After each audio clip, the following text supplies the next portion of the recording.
દાહોદનો બહુચર્ચિત મનરેગા કૌભાંડમાં હવે એક પછી એક ગુના રજીસ્ટર થવાની શરૂઆત થઈ છે। પોલીસે મનરેગા કૌભાંડમાં ત્રીજી ફરિયાદ દાખલ કરી છે, જેમાં ધાનપુરના ભાણવડમાં 11 કામો કાગળ ઉપર બતાવી સરકારી કર્મચારીઓ અને પ્રોપરાઇટરોની મિલીભગતે લેબર ખર્ચ અને માલ સામાન ખર્ચના 49.93 લાખના બિલો માલ સપ્લાય કર્યા વગર જ ચૂકવી દીધા હોવાનું ઘસફોટ ડીઆરડીએ દ્વારા કરાવેલી તપાસમાં હકીકતી અહેવાલમાં સામે આવી છે, જેના સંદર્ભમાં પોલીસે રાજ્ય કક્ષાના મંત્રી બચુભાઈ ખાબડના પુત્ર અને શ્રી રાજ કન્સ્ટ્રક્શન કો પીપેરોના પ્રોપરાઇટર બળવંત ખાબડની ધરપકડ કરી લેતા રાજકીય ક્ષેત્રે તેમજ સામાજિક વર્તુળોમાં સોપો પડી ગયો છે। ધાનપુરના ભાણવડમાં મંત્રી પુત્ર બળવંત ખાબડની એજન્સીને માલ સપ્લાય કર્યા વગર જ 33.86 લાખ ચૂકવી દીધા હોવાનું સામે આવ્યું છે। પોલીસે બળવંતને જજ સમક્ષ રજૂ કરી રિમાન્ડ મેળવવાની તજવીજ હાથ ધરી છે।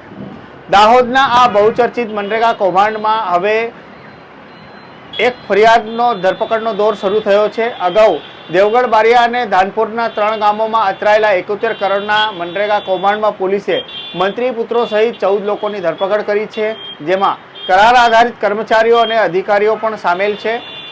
દરમિયાન બંને મંત્રી પુત્રોને જામીન મળ્યા બાદ પોલીસે વધુ 2 ગુના દાખલ કરી બંનેની ધરપકડ કરી છે। આ પહેલા દેવગઢ બારિયાના લવારિયા ગામે 79 પૈકી 21 કામો કાગળ ઉપર બતાવી 18.41 લાખનું ફુલેકું ફેરવનાર મંત્રી પુત્ર કિરણ ખાબડની જેલ બહારથી ધરપકડ કરી લેવાઈ હતી અને કોર્ટમાં રજૂ કરી 7 દિવસના રિમાન્ડ મેળવી કથિત કૌભાંડ અંગે પૂછપરછનો દોર શરૂ કર્યો હતો। દરમિયાન ધાનપુરના ભાણવડમાં પણ મનરેગા કૌભાંડ આચર્યો હોવાનો હકીકતલક્ષી અહેવાલ સામે આવતા ડીઆરડીએના નાયબ ચીટનીસે ગુનો રજીસ્ટર કરાવ્યો છે, જેમાં મંત્રી પુત્ર બળવંત ખાબડની શ્રી રાજ કન્સ્ટ્રક્શન કો પીપેરો માલ સપ્લાય કર્યા વગર 33 લાખ ઉપરાંતના બિલો પાસ કરાવી લીધા હોવાનું હકીકતના આધારે પોલીસે જામીન મળ્યાના 2 દિવસ બાદ જ ધરપકડ કરી લીધી છે અને જજના બંગલે રજૂ કરી રિમાન્ડ મેળવવાની તજવીજ હાથ ધરી છે। હવે પોલીસ આ સમગ્ર કૌભાંડ કેવી રીતે આચરવામાં આવ્યું હતું તે અંગેની કડી મેળવવાનો પ્રયાસ હાથ ધરશે।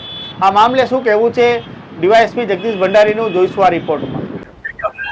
ગઈકાલે દાહોદ ટાઉન બી ડિવિઝન પોસ્ટે ખાતે ડીઆરડીએ કચેરીના અધિકૃત અધિકારી દ્વારા એક ફરિયાદ આપવામાં આવી હતી, જે મનરેગા પ્રકરણને લઈને જે ફરિયાદ થઈ હતી એમાં એક વધુ એફઆઈઆર થઈ છે, જેમાં ધાનપુર તાલુકાના ભાણપુર ગામે કામો નહીં કર્યા હોવા છતાં પણ બિલોની ચૂકવણી અને પેમેન્ટ લગતની વાત છે, જે ફરિયાદ અન્વયે તપાસ કરતા મળેલા પ્રાથમિક પુરાવા આધારે બળવંત ખાબડ નામના વ્યક્તિની ધરપકડ કરી છે અને એ બાબત તપાસ હાલમાં ચાલુમાં।